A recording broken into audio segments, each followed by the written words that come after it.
بسم اللہ الرحمن الرحیم۔ مردہ جوتوں کی آواز بھی سنتا ہے۔ صحیح بخاری 1338۔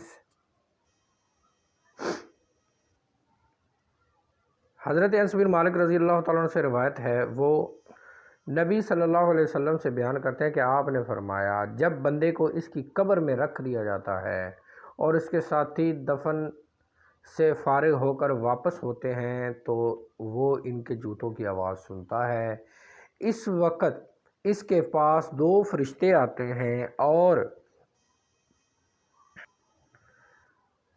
اسے بٹھا کر پوچھتے ہیں، تو اس شخص محمد صلی اللہ علیہ وسلم کے متعلق کیا اعتقاد رکھتا ہے؟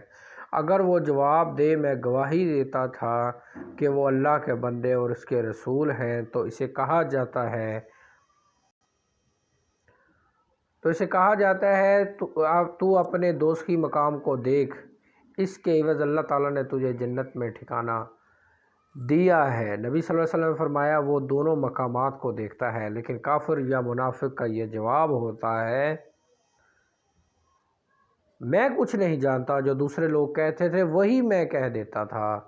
پھر اس سے کہا جاتا ہے، تو نے عقل سے کام نہ لیا، انبیاء کی پیروی کی،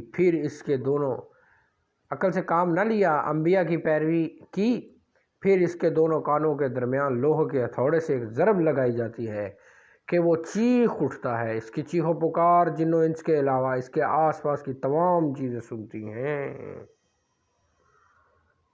1338۔ صحیح بخاری حدیث نمبر 1338۔